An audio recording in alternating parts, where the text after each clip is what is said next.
Welcome to episode number 48 of NF Show, the official weekly podcast of NF Magazine. I'm going to be your host in this episode. My name's Noah, and I'm happy to be back after a holiday break. I wasn't in the last episode with my fabled co-host, Evan. Hi, everybody. It's great to see you in 2015, aka the future. Yes, we are in the future, and this year's going to be so exciting. You know what we need to do, Evan? We need to do a 2015 predictions show. What do you think? That's true. I think we talked about it for this week, but I totally forgot about it. I haven't podcasted since last year. I don't know if you knew that, Noah. So some things have slipped my mind. It's been a long time. You're so out of it. You're so rusty, Evan. I How can we know. do this? Well, instead of doing predictions this week, but I think this could be a very ripe year for Nintendo fans. I'm hoping that it is, at least. But instead what we're going to talk about is what happened with the two of us over the holiday break. We spent a couple, is it like 2 or 3 weeks without doing a show, which is, it feels like a really long time. But it is good to be back. And during that time, we did increase our game collection a little bit, and hopefully that happened also for you out there. But before we get into talking anything about our new game impressions and getting into your awesome feedback, we wanted to remind you, or let you know, this may be the first time that you have heard about it, that the Kickstarter for the third year of NF Magazine is about to start. It's going to start on January 12th, and Lucas, our esteemed editor-in-chief, has some pretty awesome early bird offers that are going to be included in that Kickstarter. So you want to jump in at the get-go, right when it kicks off, and get some sweet bonuses. So keep your eyes peeled for that. That's going to be on January 12th. Look on Kickstarter.com. That's just a week from today, as it turns out. We are currently recording on January 5th. But as we have more information to share with you on the show, we will, of course, do that. But in the meantime, go and look over there on January 12th. Now let's get into what we're playing. Evan, I'm hoping that you got some more games on either your Wii U or your 3DS. Did that actually happen in the last couple of weeks? I don't think I did get any new games for Wii U or 3DS over the past few weeks, but I bought a new game a couple of months ago that I didn't get around to playing until the holiday break, and that was the Bayonetta collection, the disc collection. Oh, nice. So have you actually gotten a chance to try it out? I know this would be your first time playing Bayonetta, right, overall? Yes, I never played it on PlayStation 3 or Xbox 360, so I started with the first game. And yes, I did get time, and I actually finished the first game in the series. The one that was directed by, I can start off 2015 butchering Japanese names, I suppose, Hideki Kamiya? Or Kamiya? Yeah. Is it Kamiya or Kamiya? I don't know. It's something. It's something like that. Kamiya or I don't know. We know who you're talking about. Yes, and to be upfront, I am not the biggest fan of his games. I definitely respect them, but I'm not by any shapes or mean a diehard. And people of this podcast probably know that from my opinions and thoughts on the Wonderful 101. So going into Bayonetta, I was a bit nervous because I know there are people out there who are diehards and kind of hold this up as the pinnacle of action games. Have you played it though, Noah? Yeah, I think I've played the first third of it, or maybe the first half of it. So I got a little ways into it on a different system years ago, but then I got sidetracked, as I always do. So yeah, I wanted to play the first game before jumping to the second. I played the demo of the second game, and that kind of gave me the taste and made me put my foot in the door and decide that I wanted to check out and see what this series is all about. Because I would honestly say I'm not a big third-person action guy. I don't play too many of those games. Not many of them catch my eye. But Bayonetta 2 demo definitely caught my eye just because of Witch Time was really cool. The different combos, how fluid the animation is with Bayonetta just herself, how everything moves around. So I will say up front that I think this is my favorite Kamiya game, but that comes with some caveats. Always with your grains of salt, Evan. I don't know if I'd call them grains of salt, but I'll definitely start off with what I do like. The action is it's zany. I think Platinum's known for that. I enjoy that. It's Zany. it's easy for newcomers. It doesn't hit you over the head with very complex combos, which I think that I've had trouble with in the past. I'm just not willing to learn all of these different inputs, and keeping it kind of to the X and Y buttons for the most part with fist and kicks on the Wii U Pro controller, which, side note, that controller still rocks. I forgot how much I liked it until I started. Do you not have one? No, I don't have a Wii U Pro controller. I came close to getting one actually during December because I was thinking, Smash Brothers, Bayonetta, the upcoming Zelda game, these are all great reasons to get a Pro controller potentially. But I don't know. I just don't know how much time I'll really use it. I've already gotten through Mario games without it and other games on my Wii U. I like the gamepad well enough. It's certainly not going to be a all-time favorite controller, but just like I've gotten so far already. Yeah. Mario Kart 8 I went and blasted through with the gamepad. Do I need it? I don't know. I looked at it, I picked it up, and I said, $50 for this? I don't think so. Yeah, that's understandable. I'm just saying it's such a great controller. The battery lasts forever, and it feels good and everything. So I've enjoyed playing with that. But the action's really good. It just all feels really good. Everything about the game, I think gameplay-wise, it just kind of all clicks. Now that said, I talked about liking the zaniness of it. One of my problems with Kamiya games in general is I feel like there's a little bit of like ADHD syndrome or something where you're just like, let's not stick with this, let's just throw in things. So there's quick time events that really kind of are frustrating because they can just happen out of nowhere, and sometimes they'll happen during cutscenes and sometimes they won't. Sometimes they'll happen during gameplay, and if you fail, you're dead. It counts as a death against you. It's not like you lose some health and you go back to that platform. You die, which hurts your like end-game reward points, and you also get to do that QuickTime event over, which is always so much fun to do. Now, bear in mind this game came out, I believe, in 2008, possibly 2009. So it's a while ago. So it's close to 6 years old. So game design has obviously evolved tremendously since then in a lot of ways. But I found that infuriating. There's so many deaths like that. No, you don't lose a lot of progress, but there's some aggravating parts where it's just like, are you kidding me? Are you kidding me? And another thing with his games, at least with the Wonderful 101, and I noticed with Bayonetta, is I tweeted this. He is the Peter Jackson of video game endings. He just doesn't want it to end. And I'm sure there are people who love that. But in my mind, it's just like, give me a satisfying conclusion and don't keep being like, oh, but here's the ending. Oh, I'm really tricky. Here's the ending. No, I love long endings. Really? I want to feel like I got something. I'm getting a substantial reward. I find really short endings, especially in Mario and Zelda, to be incredibly anticlimactic, and especially in a Zelda game when you've poured dozens of hours and blah blah, it's about the journey and all that stuff.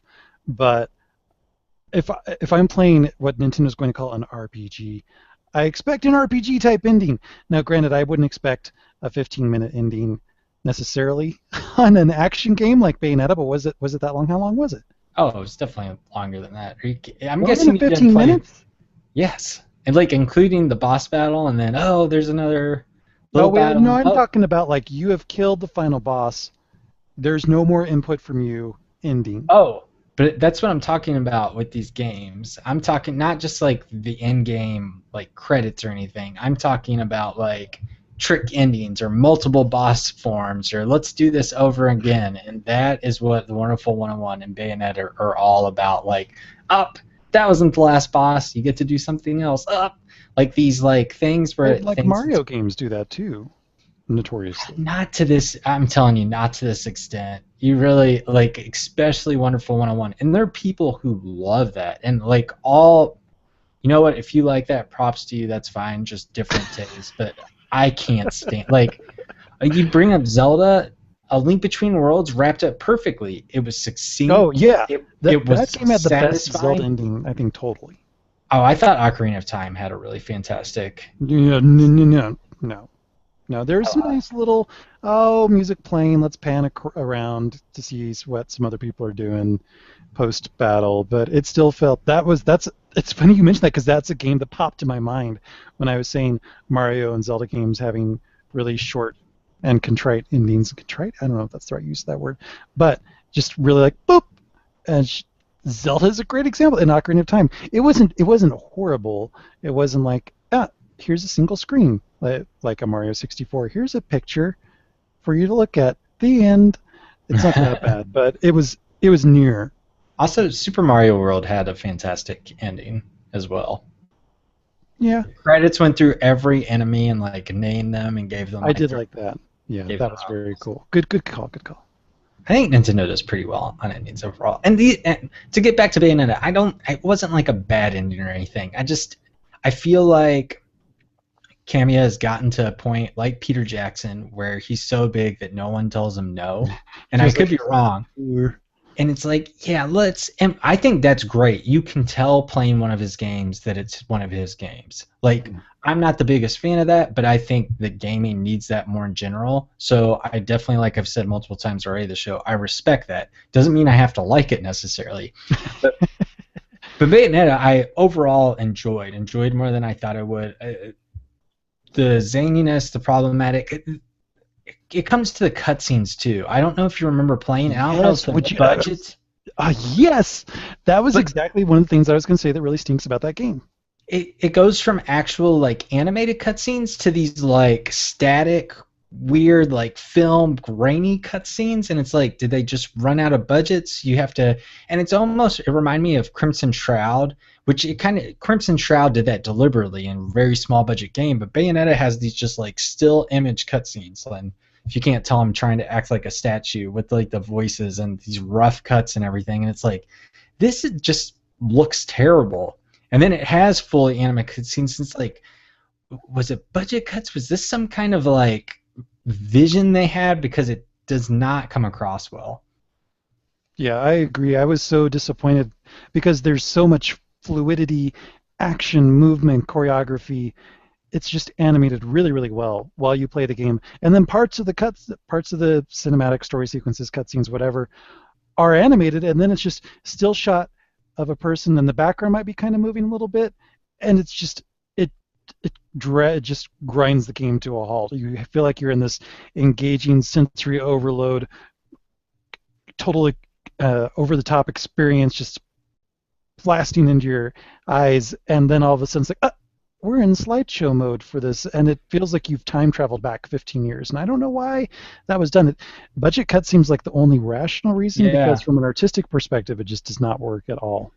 Yeah, none of that works very well. And in general, I didn't think some of the cutscenes obviously ran long, but you can Mm-hmm. obviously skip them. But I wanted my first time playing, and I'm so curious to kind of see the transition there from the first Bayonetta to Bayonetta 2 to see How it how they compares. evolved and everything. Mm-hmm. Um, but overall, Bayonetta, an enjoyable action game. I'm looking forward to playing the sequel. I've heard great things about it. Now, the elephant in the room, I think, when you're talking about Bayonetta, is whether it's a sexist character or not, and how she's perceived and everything.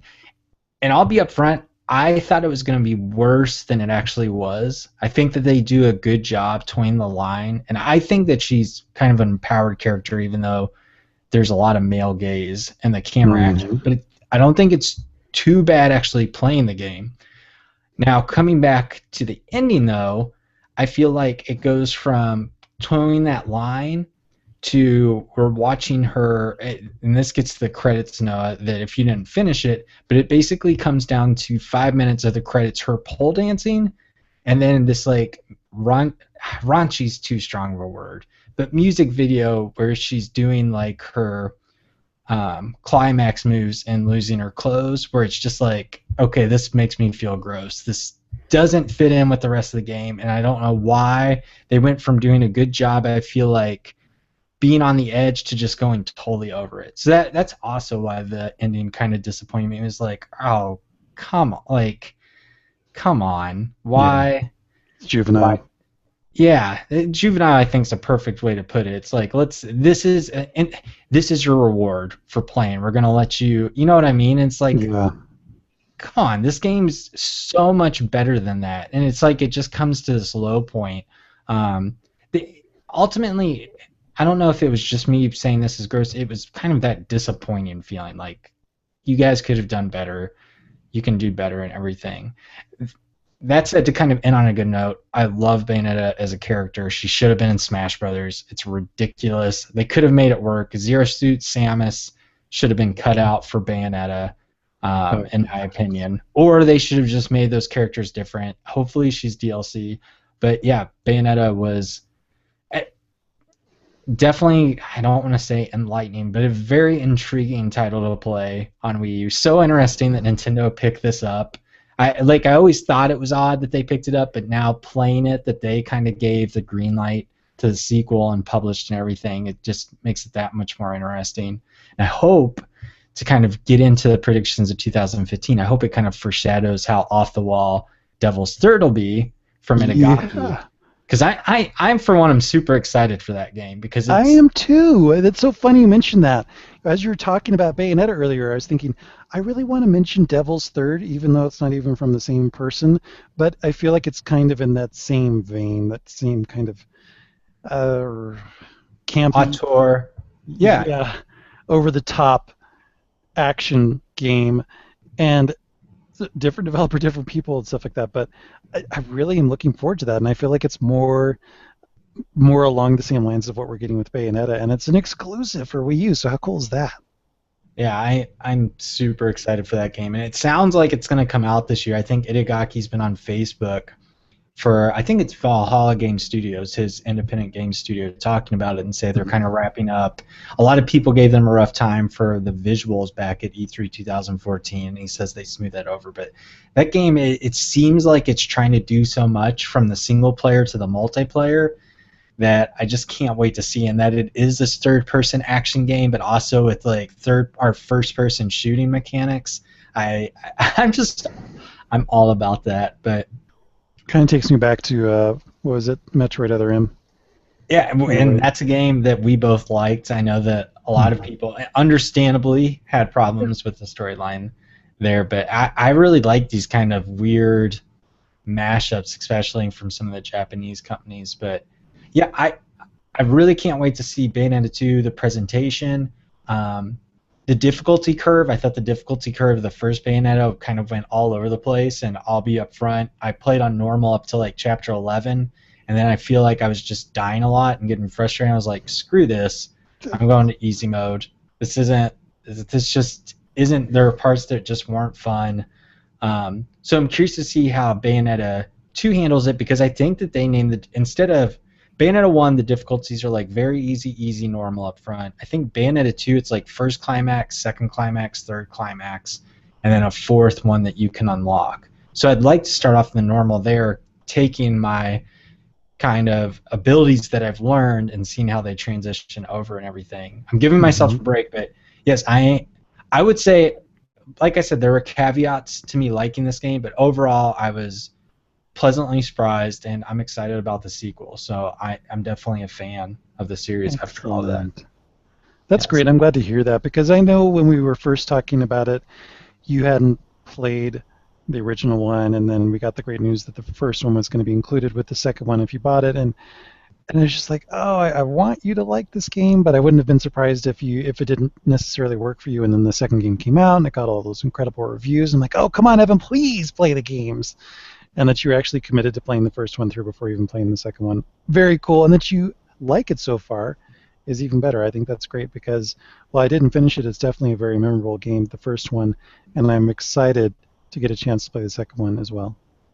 Yeah, and maybe we can do. Can't you do an online mode in Bayonetta 2 that we could play together? You play as like Jean and Oh Bayonetta. yeah, yeah, So we there might you have to try go. that out. I can show you my moves, Noah. Show you what I'm all about. I'll be very Nice. excited. Very excited for that. So that is not the only game you've been playing. You've also been playing A World of Kefling still. Yes, well, it started. I haven't talked about it on the show. I'm reviewing it. for NF Magazine. It'll be in the next issue. So that's the one review I'm doing. It's an independent game that came out for Xbox Live Arcade, actually, I think in 2010. I think A Kingdom of Keflings came out before that in 2008. So this is a game that's kind of jumped to the Wii U. Instead of an Xbox avatar, you're using your Mii character.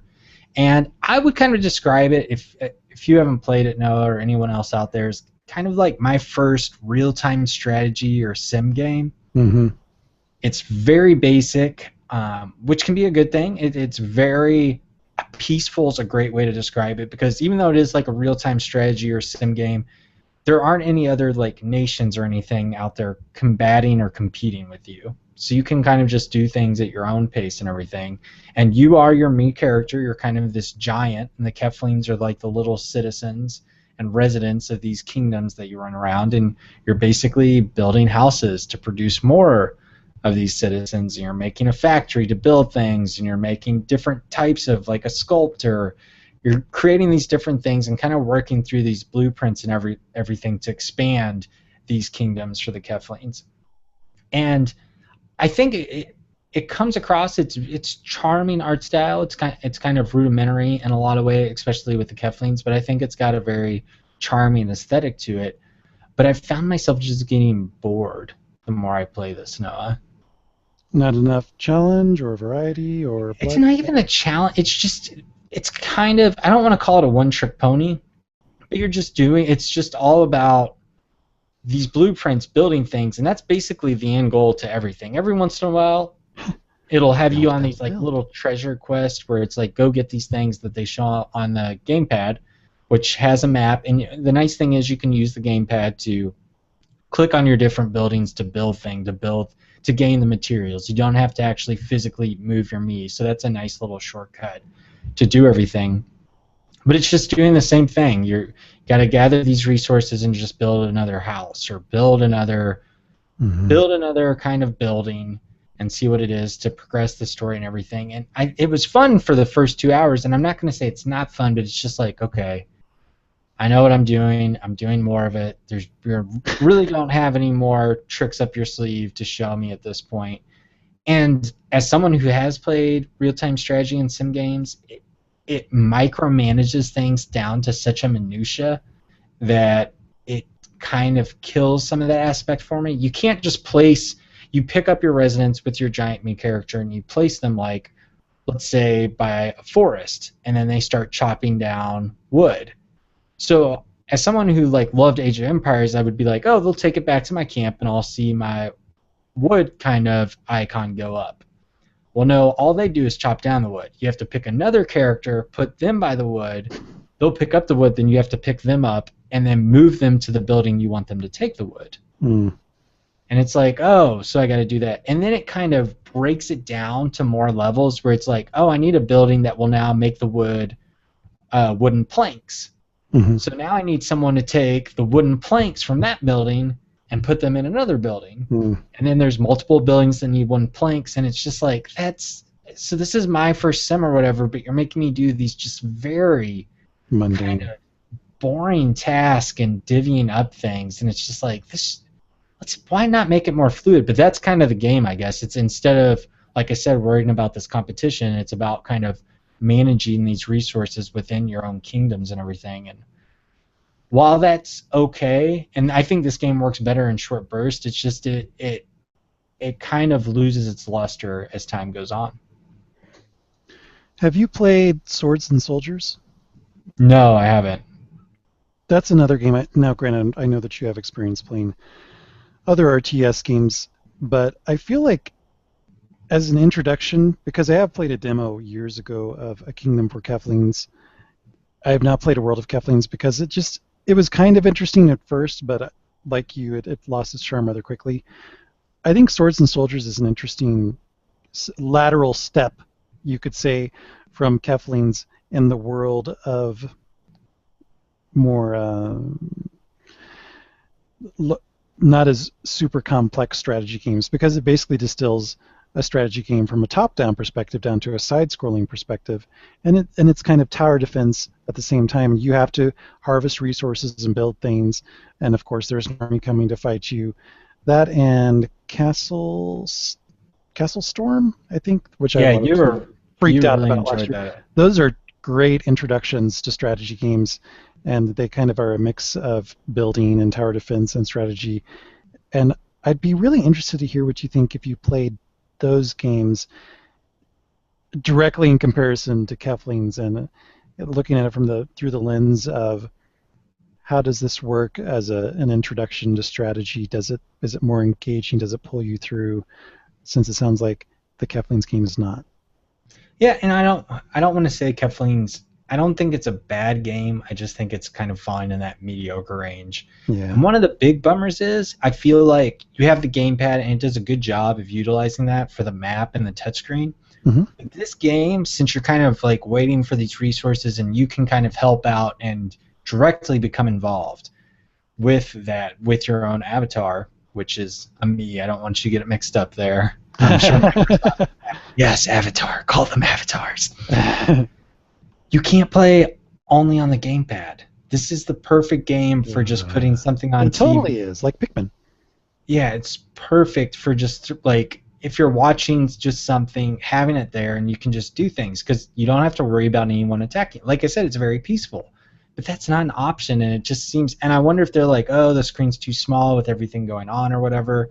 But even so, I think it could have worked, and that's just disappointing. Because then I not that would greatly affect the game, but it's like that's what it's perfect for right there, though. It's like if you're watching a sports game, like I was watching football over the weekend, and football's 3 hours, and it's like I would have loved to just kind of have this, and I can look up during big plays or whatever. But c'est la vie, it's okay. Mm-hmm. We'll just have to move on. But yes, you'll be able to look for my full review in the next NF magazine. And I have Swords and Soldiers on my Wii U wish list. And I think it was on sale for like $2. And I was like, but really cheap. Yeah, because they came out with a Wii U version of it. And because Swords and Soldiers 2 is a Wii U exclusive, or... Yeah, I believe so. But I haven't heard much news of that. Feel like this because I thought that the whole promotion of having it on Wii U and having it cheap is kind of the pre-sale campaign and teaser of the sequel that's coming up. Yeah, so that'll be exciting. But I didn't pull the trigger because I have Shantae and the Pirate's Curse waiting for me on the Wii, which I'm excited to. And I also decided to pick up The Fall because I feel like it was winning several awards. Game of the Year awards, especially for its story, and it's a console exclusive, at least right now, for Wii U, which is awesome. And I was like, well, I'm definitely going to support this. I love good stories. I love like shorter game narratives and everything, so I'm very excited to play that. Yeah, and it just has a really cool aesthetic as well. It looks very creepy, and just the setup of it seems very compelling. And we were talking about game endings. I feel like people talk about that having a very satisfying conclusion, even though I think it's part of a planned trilogy of games. I don't know on that, but I look forward to hearing what you think of The Fall, the first one at least. Over my corner, I don't unfortunately have as much exciting stuff to talk about. I did get to finally play some Super Smash Brothers for Wii U after debating. And you remember, if you saw me on 2 episodes ago, which was about a month ago, I decided, I'm like, forget it. I'm going to stick with the physical copy of Super Smash Bros. For Wii U and not get it digitally. And I got my amiibo, my first 3 amiibos set up. I'm looking over there to my side because they're just out of reach, safely out of my dog's reach, but also out of my reach. So your amiibo army has grown since last time we've talked. Yeah, I was not expecting that, but I now have 2 more additions to my amiibo army. I have a Samus and a Pikachu, which is really exciting because I love Pikachu. I've always loved Pikachu, even before I played Pokemon games. I had a ton of Pikachu merchandise for who knows what reason. And I don't think this is the most exciting sculpture of Pikachu, but he was one of my favorite characters to also play in Smash, one of my go-to, he or she, however you prefer, and alongside Peach, which is of course why I have Peach. And Samus, I actually had a really good time playing as Samus in Super Smash Bros. For Wii U. I was kind of surprised because I never really played with her as a primary character in the previous Smash Brothers games, but I was kind of clicking. It was years later, she and I were starting to have an understanding of how to Some play synergy between together. the Yeah, two. some synergy. And so that I was lucky enough to get these two amiibo as a gift makes my amiibo collection even more awesome. And I can arrange them in more silly poses and take pictures of them, post them on the internet, and then hopefully get those added in. But the thing is while I had a wonderful time playing Super Smash Bros. For Wii U, I set the stages on random. I played against my amiibo for a while. All of my amiibo are goth, by the way. They're all dressed in all black because I just thought that'd be the funniest thing to do with dark goth princesses, Princess Peach, goth Princess Zelda. And then Did you give them goth names as well? that's a great idea. I did not. I just gave them really cheesy names because I wasn't expecting that part of the setup. And in fact, this is, I don't know.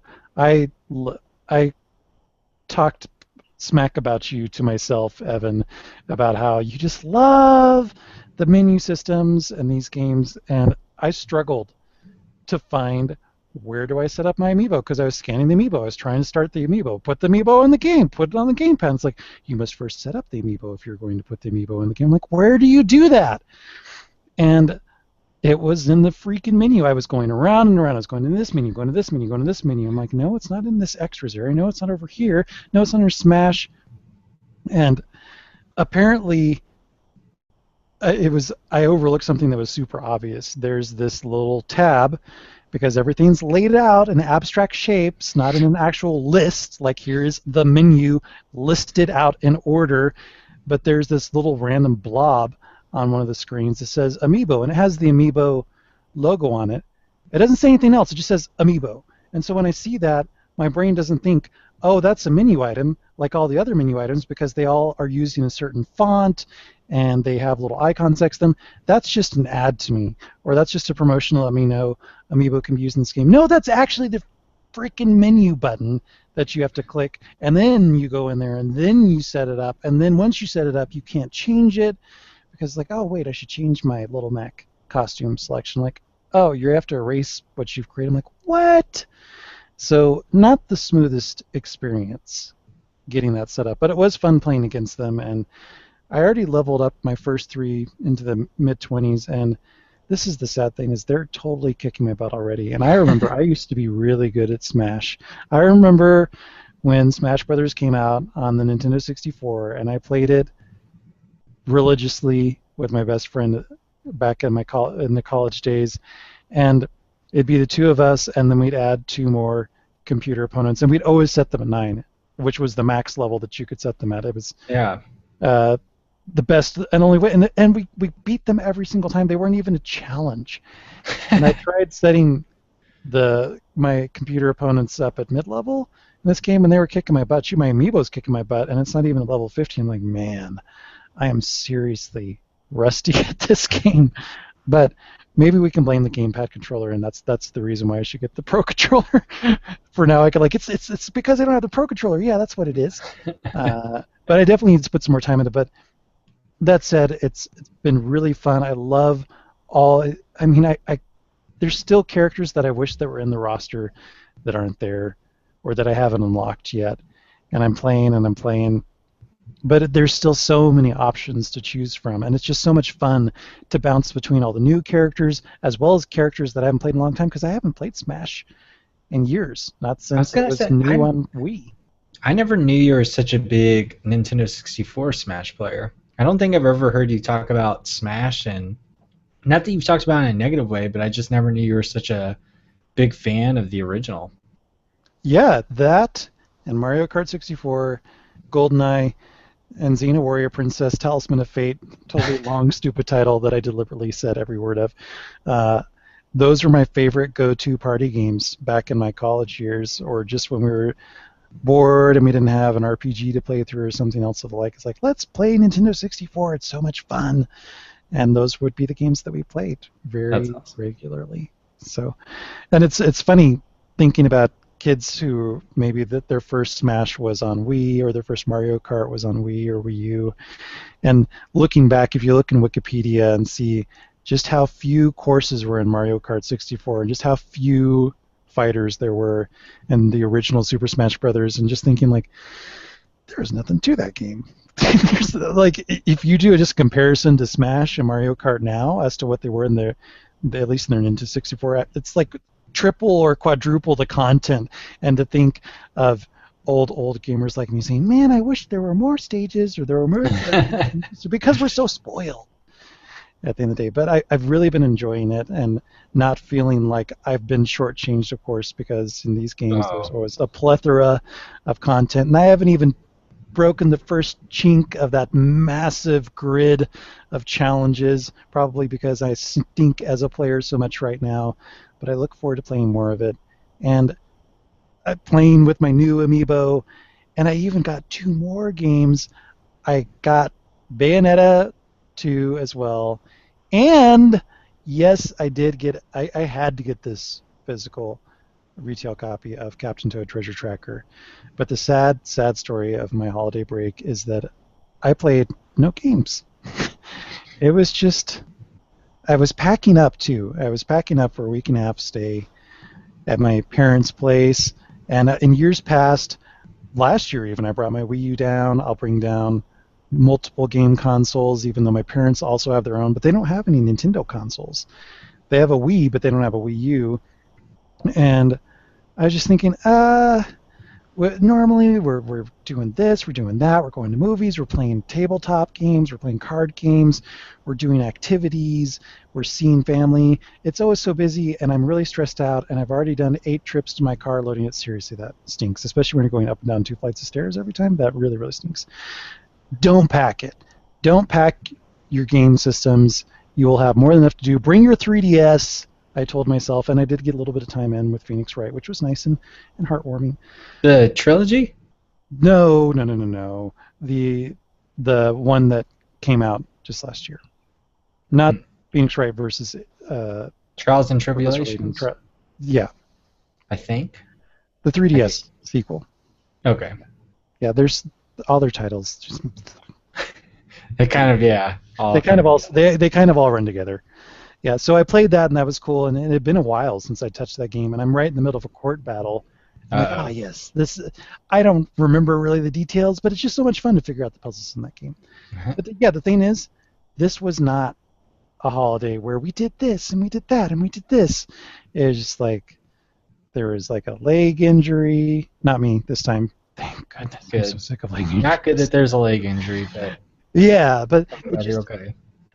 I needed those game consoles that I was thinking like, oh, we're going to be doing all this family time. And we really just sat around watching TV and like, this is really stinky. I really wish that I could be playing Captain Toad and Bayonetta right now, even if that means that I'd be like, all right, single player game. You guys you can watch for a little bit, but I'm really just kind of playing it for myself, selfishly. That's not really the holiday spirit, right? Not when you're spending time with your family, and I would have had time. So, alas, I don't have any stories about those games, but I hope I will next week. Well, we need to play Smash Brothers. Can you take your amiibo online? If we played, could we do 2-on-2? I don't know. I don't think so. I thought it was only local, but we do need to play Smash in general. I know that you'll kick my butt because I totally stink, as I was telling you. Even with my tried and true characters, Peach and Pikachu, which I normally could just button mash and win out of that, even when I was feeling kind of rusty. No. I need to. I haven't played, I think, for a while, so I don't know. I'd be pretty rusty. I've played all Captain Toad. I'm excited to see what you're the expert of that. I'm the expert at everything, Noah. You should know that by now. Yeah, I don't know about that. But yeah, that is my belabored game stories. Did you get any 3DS games? Because I didn't get it. I haven't gotten a 3DS game for quite a while. Just Smash Brothers I got for Wii U. Pokemon, I never finished Pokemon X. The lineup for me the second half of the year for 3DS was just, because I wasn't in those 2 games, just felt lackluster. So I'm really hoping this year picks up things. I've got Monster Hunter 4 Ultimate to look forward to. So yeah, I'm hoping that that at least for us, it kind of picks up. I think part of it also is there was just massively awesome game after massively awesome game for a good year or so there between Resident Evil Revelations and Luigi's Mansion Dark Moon and Bravely Default. There's just all Yeah. these huge, incredible games, Legend of Zelda, and then it just kind of petered out. And there have been big games that other people have loved, especially in the Pokemon arena. But for you and I, yeah, it's just kind of. I'm glad you brought that up. I think Resident Evil Revelations was on sale for 3DS and Wii U. It was like $8 on 3DS and like 16 on Wii U. It's a And great that was, game. yeah, I loved it for 3DS. That's it. Talk about like a fun, cheesy B movie type of game that looks gorgeous, especially on 3DS. I had a lot of fun with that. So, but yeah, you're right. There hadn't been one of those big games. I will be honest. I've kind of gotten an itch to buy and play Bravely Default recently for whatever reason. And I'm just like, I've got Pokemon X if I want to play an RPG. I'm like, Bravely Default. It's like I have RPGs that I could play before I do that, and I have those Wii U games. But yes, we have a lot to play, it sounds like, in the coming weeks, especially when January is always across the board because you've got that hangover, at least here in North America, from November and December of just all of these huge games coming out, so we can catch up with them. Yeah, definitely. Next month, which will be nice. By the way, it was Dual Destinies. I don't know why that blinked out of my mind. That was the 3DS Phoenix. Is Trials and Tribulations the third game then?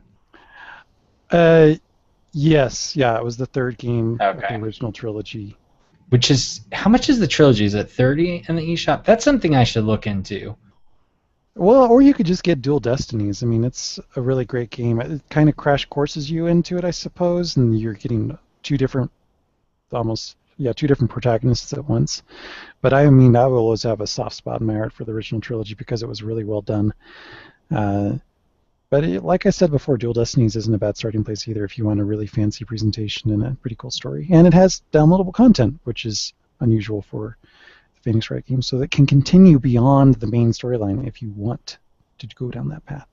That's pretty cool. I must admit, though, that I still haven't beaten Professor Layton in the Azran Legacy. And I would need to do that first. And I think I just got Professor Layton out. Yeah. Over the past few years. It feels so weird. You know, when you're a hardcore fan of a series and you've always been evangelizing it for years, to then find yourself in a position where it's just like, I'm tired. Yeah, I'm not even upset. It's just like, I've done this a lot over the years. And, yeah. Well, to new games into 2015. Let's not end on that note before we get into feedback. Yeah, there are a lot of games that I'm looking forward to this year, provided that all the release dates pan out. So I'm excited, and we, like you said, Evan, we have plenty of old games that we still need to finish. And with that said, let's get into the feedback from just a few weeks ago. Yes, and remember that you can email us at show@nfmagazine.com, or you can leave a comment right here on our YouTube. That's youtube.com/nfmagazine, right below this video, episode 48, Play the Game. Let us know what games you've been playing over the past few weeks, or if you celebrate certain holidays, what games you may have gotten as presents. We'd love to hear from you. But with that, let's get started. We have one email from a longtime fan that we haven't heard from, who used to watch us on the Hardcast. Wow. Noah. Well, listen to us. We didn't have a video show, and now possibly watches and listens to us here on the NF show. Richard S., who has a pretty good amiibo tale that I'm going to read through. So Richard says, did either of you end up getting bit by the amiibo bug like I have? I want to go ahead and say that, Noah, you got bit by the bug, more so than I would have thought. I've still only got one. I wasn't expecting to get one, and that was Peach.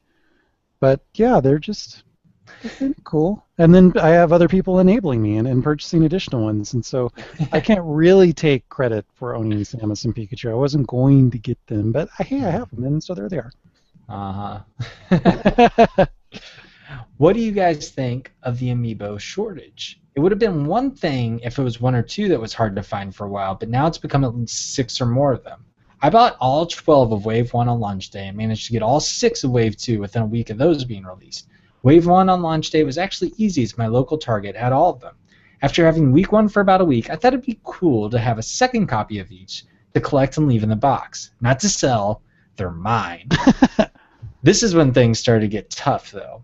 After only a week, store shelves started to look like wastelands. For my second set, I managed to find 9 of the 12. I'm only missing Marth, Villager, and Wii Fit Trainer. Mm-hmm. Wave 2 wasn't so easy either. I had to drive all over town and call stores multiple times to get them. What is most concerning, though, is how many people didn't even get a chance to buy them.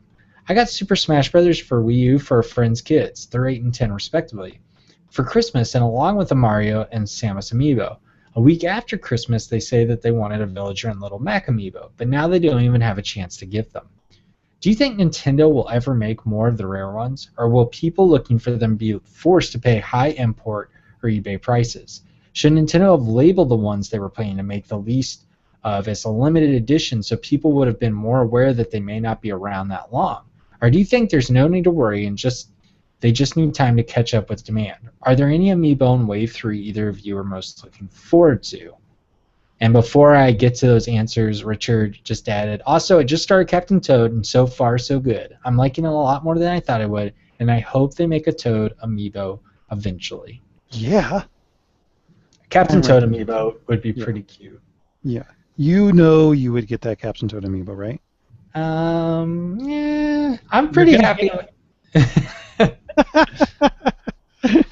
I picture getting in the mail just Captain Toad amiibo from you saying eat it. Making sure I have it. I'll even give him a little beard like yours.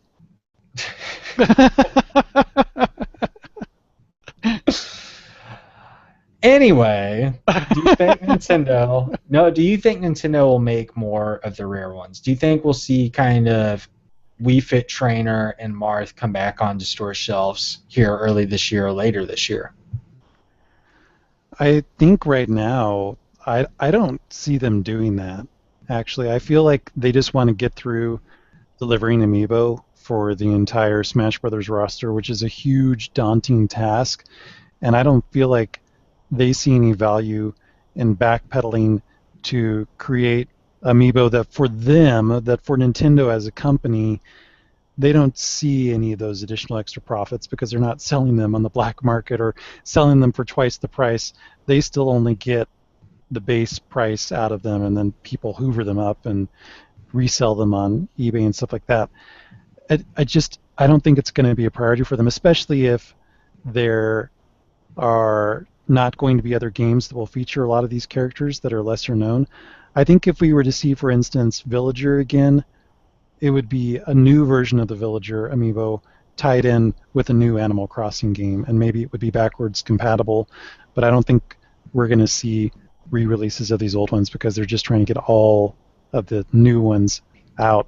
And I also don't think they're going to let people know stuff are limited edition. They're kind of going in that direction by limiting certain figurines to certain retailers, which I think really stinks. I don't like it that much, and I wouldn't be surprised if they start trying to tie it into Club Nintendo, and then we might see an amiibo show up as a reward there, whether it would be one of these old rare ones or if it would be an exclusive one. I wouldn't be surprised if it were exclusive.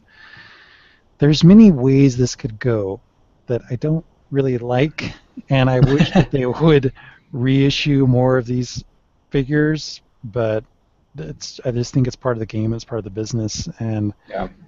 They want to encourage people to be like Richard and go and pre-order the entire wave. They want this uncertainty, and it's beneficial for them, for people who are really into it, to get anxious and decide, I'm going to order this amiibo even though I don't really like that character, just because it might be rare, or I really need to have the full set, and that's all part of the scheme.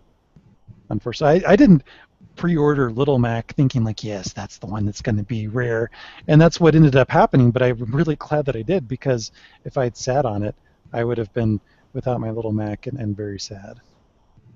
Yeah, I don't think they're gonna reissue them either. I think you hit the nail on the head by saying they have so many characters to get through. There's limited shelf space, and by the time they get through all these, we'll probably have the Mario Party lineup or some other lineup Yeah. coming through with these. So, and how just kind of Nintendo has danced around the question, and it seems like they're offering different answers from different sources over the past few weeks. I don't think they have a plan to do reissues at all. I think Miyamoto said something like, "Oh, we could put out cards that have the same functionality," and I just like shook my head and was like, "Does he not get why people want these amiibos? It's not because of the functionality you're adding, at least not that I'm aware of. It's people want the figures, not some stupid card that you scan." But Yeah.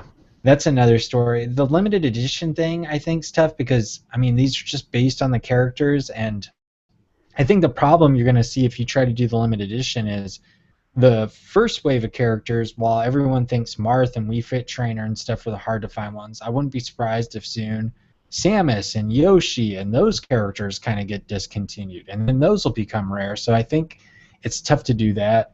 I think the only thing that we could see Nintendo doing, and this would help them while not reissuing, is they could do a different color variation or like glow in the dark of some of these rare ones Mm-hmm. and call those limited editions and maybe come out during the summer. And that way you're not only getting the people who missed them the first time around, you're getting the collectors to buy in too. So it's a win-win for Nintendo.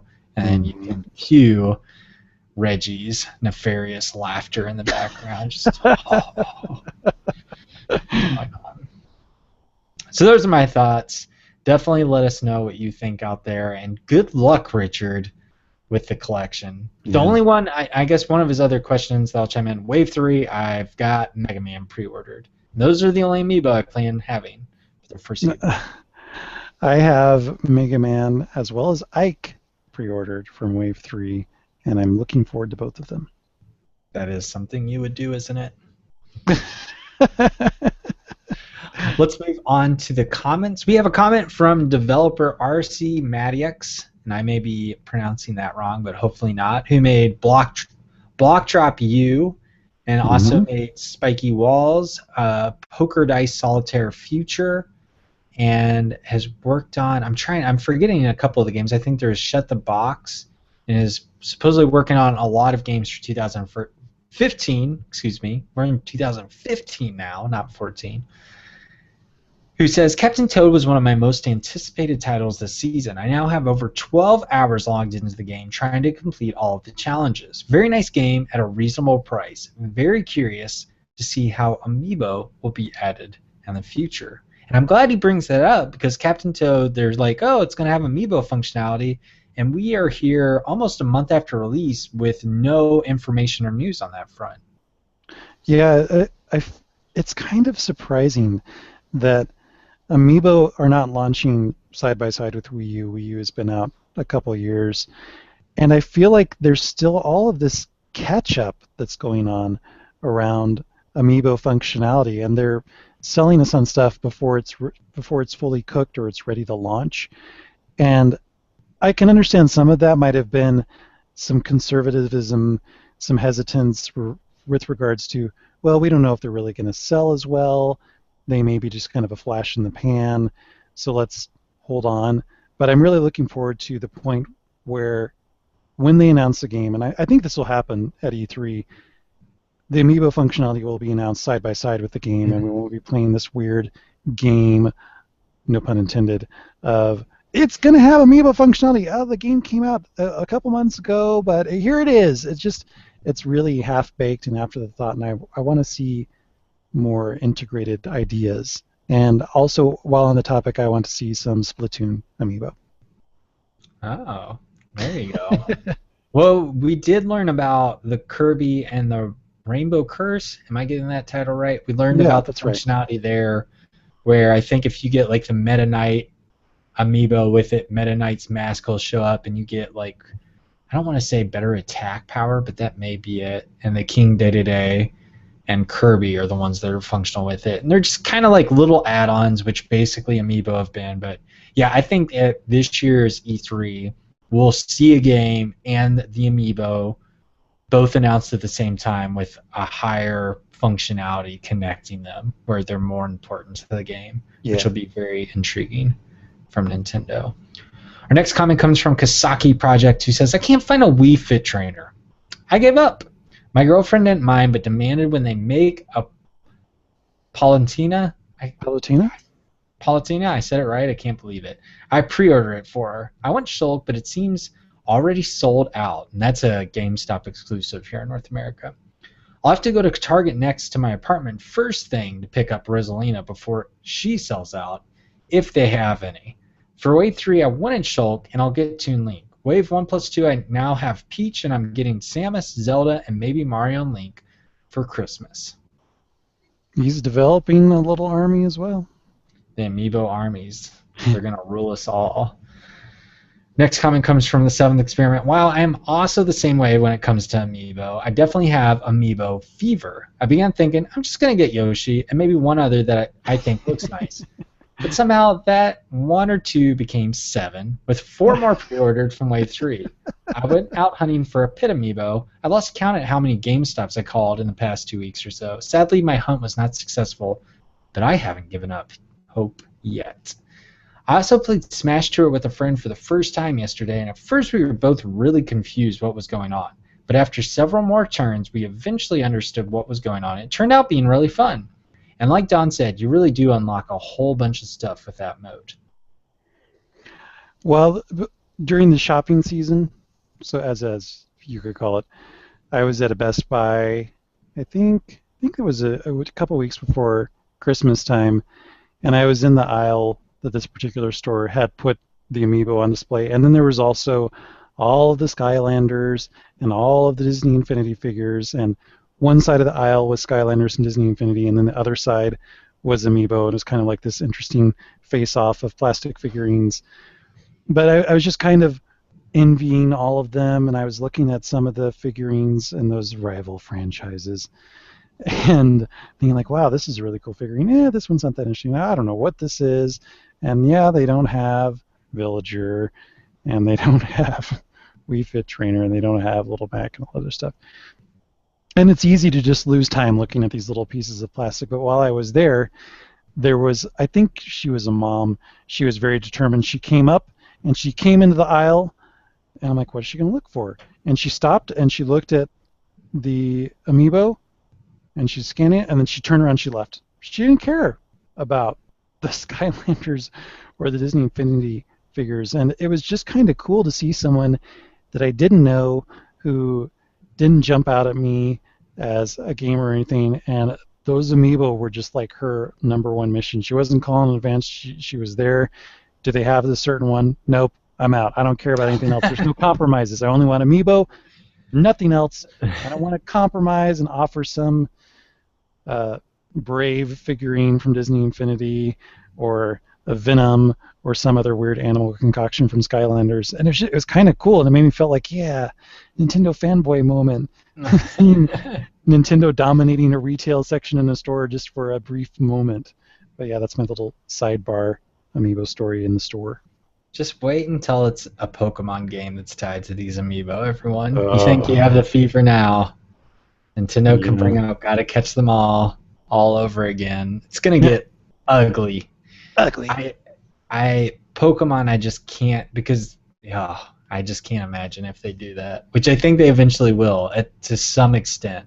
Yeah, not all 700. Yeah. Our next comment comes from Brett Martin, our very own Brett Martin. It's great to hear from. Boy, things just got outrageous with the Amiibo since I was on the show. Now we're seeing more backlash from fans. I can't think of another instance where something was this popular and the manufacturer has stated that they won't make more. Supply and demand indeed.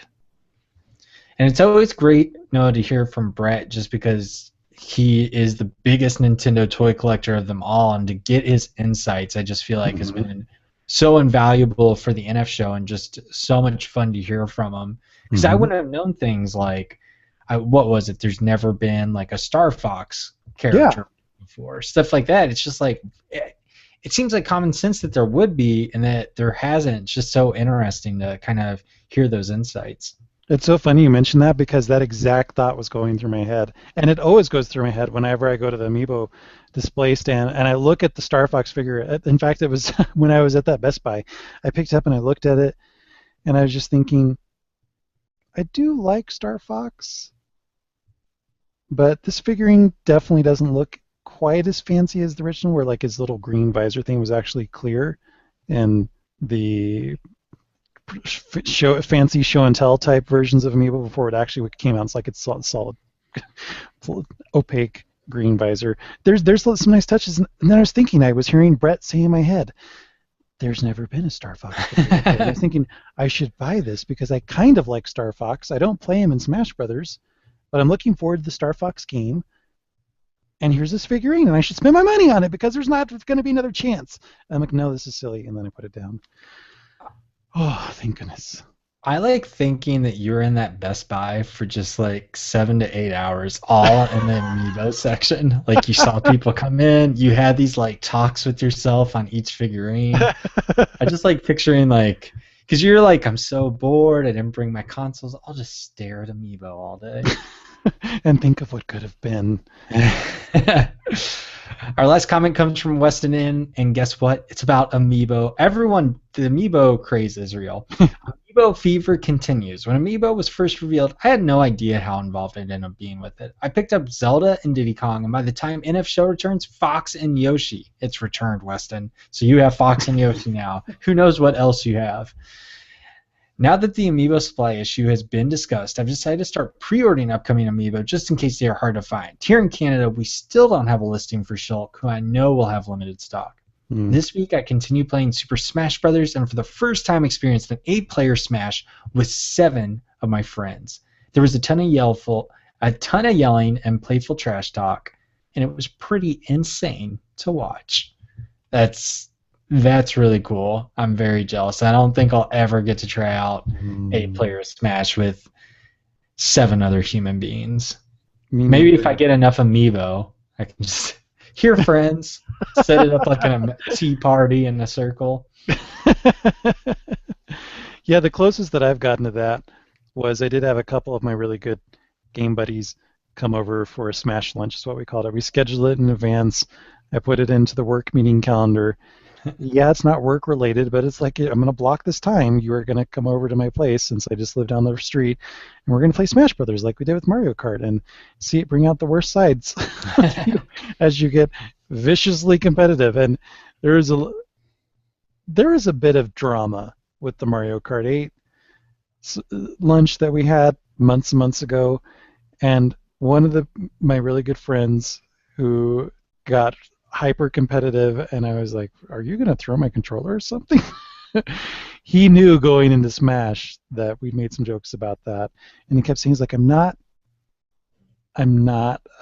obsessed or psycho about winning. I'm not. And he kept saying it, and we weren't even saying anything. It was just so burned into his mind that Mario Kart 8 had just brought out this like rage side of him, and he did get a little bit tense, but he didn't like stand up and didn't make like he was going to throw anything. But adding on to it was my other buddy saying like, I can't wait for you to see you get crazy, and I'm going to beat you. Like, oh yeah, I beat you with Wii Fit Trainer. It's just like, oh.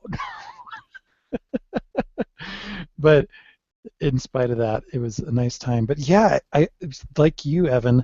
I don't know if I have enough people that I can corral into my place to do that, but I so love hearing about the stories. They sound so cool, and I wish we could do it online. Yeah, I understand why you can't do 8 players, but we'll have to do 4-player. We need to set up a date to do some online. Yes, sir.